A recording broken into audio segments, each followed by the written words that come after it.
What's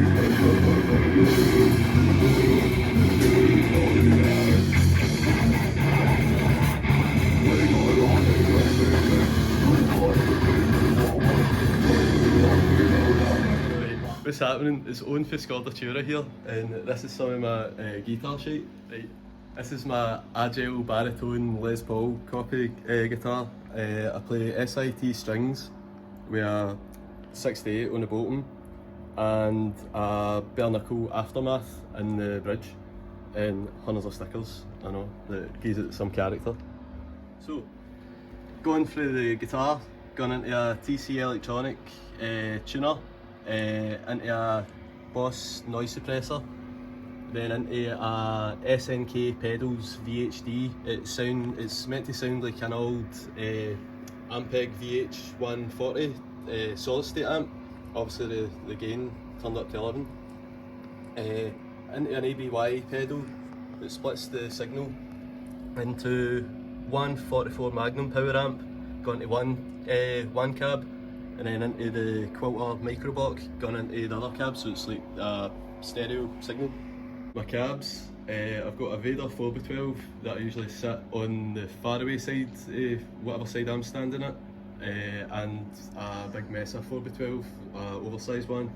The two of them sound fucking shit hot, man, put together. These are my two PV tube amps. I've got a 6505 and a Triple X on the bottom there. I've had them for years, used to take them everywhere. Like, I used to have them instead of the power amp pedals, if you know what I mean. But just for live use now, I'll just take my pedals because I can fit everything all into that wee box, and it's a lot easier than dragging about two like tube amps everywhere, and there's like fucking more space in the motor. Lastly, picks. We've been endorsed by in-tune guitar picks for years, man. They're brilliant and do everything I'm needing from a guitar pick, and they come in cool colours. Right, what I'm using here is a Warwick Corvette 5-string. I've owned this thing for a couple of years now. I usually use a bunch of Ibanez's, but they're all out of commission at the moment. So I'm using this in the meantime, and I've had this is a 2009 model, and yeah, it sounds great. So what I'm using, I've got quite a simple setup really. First thing I do is go into a tuner, obviously, just to make sure obviously everything's in tune, and then after that I go into a compressor.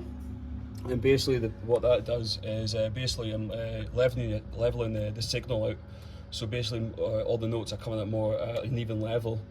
And then after that I go into, I've got one of two pedals to choose from.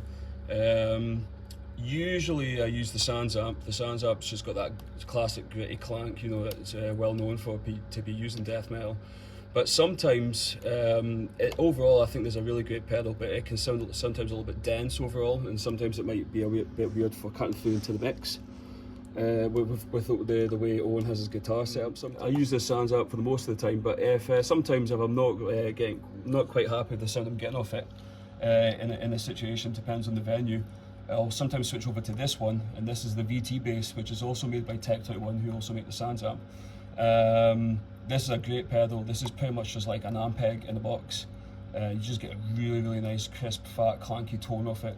And it's really, really good if you want that sort of tone, like you used to hear like on the death metal albums back in the day, like sort of like Suffocation, Cryptopsy, that sort of thing.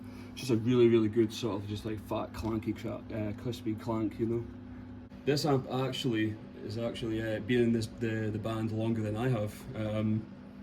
The previous two bass players owned this bass head when they were in the band, and when the previous bass player Mark Scobie, who's no longer with us, rest in peace, I bought this bass head off him, and then I ended up joining Scordatura, and then the bass head came back into the band. So the bass head's been in the band longer than anyone else, longer than me even. But yeah, it's a great bass head. Honestly, just like solid state. I don't. You could use valve heads. To honestly, I have used valve heads in the past, but I actually like the solid state because they're just much easier to maintain. And yeah, it's a great head. It's just super solid sound. Can't go wrong with it. And basically, what I'm using here, I've just started recently using these Ampeg cabs. We've got I think it's a 4x10 and a 1x15, and just I think they're quite old heads, cabs, so I think they're maybe about 15, 20 years old, something like that. But they're US made ones, so yeah, just old school series.